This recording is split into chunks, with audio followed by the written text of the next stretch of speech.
Hello everyone, this is Michelle here and I welcome you all to my YouTube channel Shazelle Family. So today's video is about my I-130 USCIS approval and what's the next step after USCIS approval, because approval from USCIS is not your visa for USA. There are further more steps involved.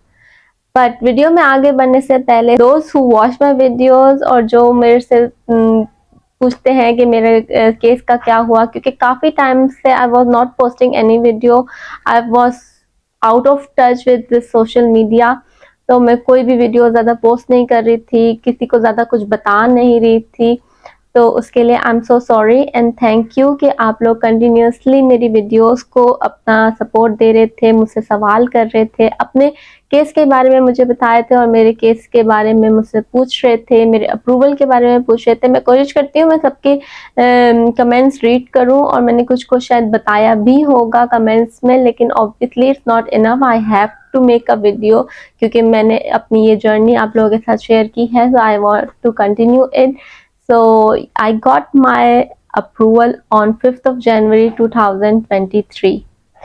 My priority date was October 8, 2021 जब USCIS को हमारा case पहुंचा और after 14 months of duration हमारा approval USCIS की तरफ से आ गया। It was a great news for us क्योंकि अप्रूवल आने में टाइम लगता है एंड क्या हमारा केस कैलिफोर्निया सर्विस सेंटर में था, तो कैलिफोर्निया सर्विस सेंटर 25 मंथ्स का टाइम शो कर रही थी for spouse of a permanent resident, and we got our approval on 5th of January after 14 months, so we were very happy.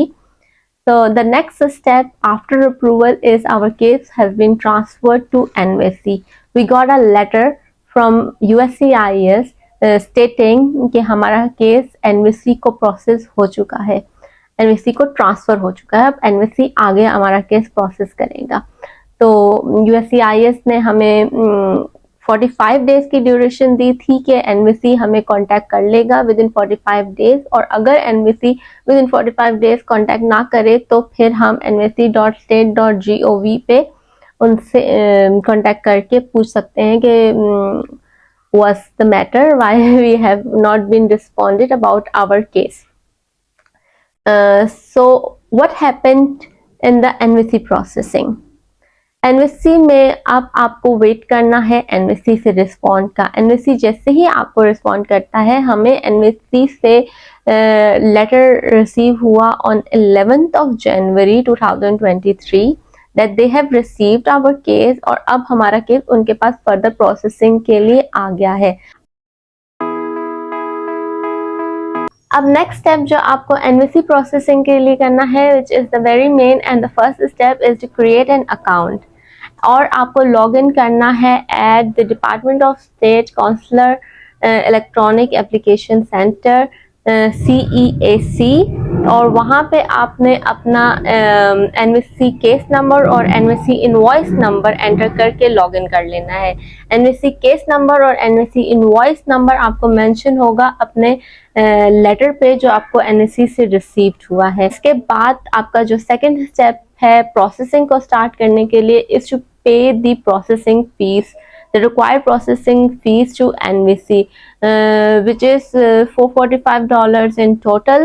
If you want to know, इसके ऊपर detail आपको NVC की page से ही मिल जाएगी, अगर आप चेक करना चाहते हैं तो आप चेक कर लीजिएगा। और आप हमने फर्दर USCIS को उनकी प्रोसेसिंग फीस ऑलरेडी दे दी है, लेकिन वो वहाँ से हमारा चैप्टर ऑलरेडी क्लोज हो चुका है because we already got the approval. Now our next step is to NVC।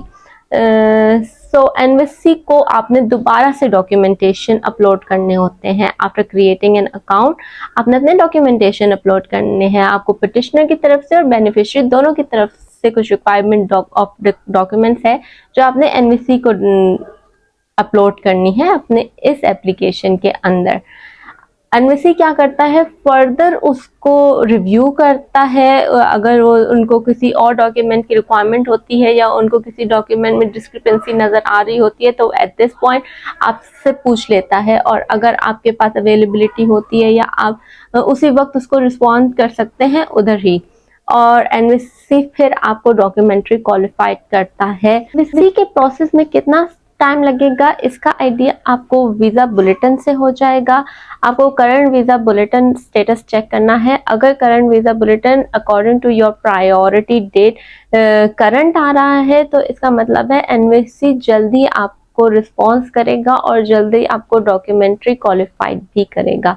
अगर आप वीज़ा बुलेटिन में थोड़ा सा डिले है, आपको टाइम लग रहा है, तो उसके अकॉर्डिंगली ये इंटरवल ऑफ टाइम डिपेंड करता है। अच्छा, इसके बाद जो है हम इम्पॉर्टेंट बात ये है कि आपको कौन से डॉक्यूमेंटेशन अपलोड करने हैं। तो documentation required for petitioner and for beneficiary, उसके लिए मैं एक सेपरेट वीडियो बनाऊंगी जिसमें कंप्लीट डिटेल दूंगी कि कौन कौन से डॉक्यूमेंट्स थे जो हमने एज ए बेनिफिशियरी और पिटिशनर एनवीसी को दिए, जिसके बेसिस पे उन्होंने हमारा केस रिव्यू किया। उसके लिए आप मेरे चैनल के साथ बने रहें, मेरे केस को करीब से जानें और ज़रूर है कि आप मेरे चैनल को सब्सक्राइब कर दें। अगर आपको ये वीडियो पसंद आई है और आपको इन्फॉर्मेटिव लगी है और आपको इससे ज़रा भी हेल्प हुई है तो इसको ज़रूर लाइक कीजिएगा और मुझे सपोर्ट करें। Do like, share and subscribe to my channel and I will see you next time. अपना बहुत ख्याल रखिएगा। Bye bye.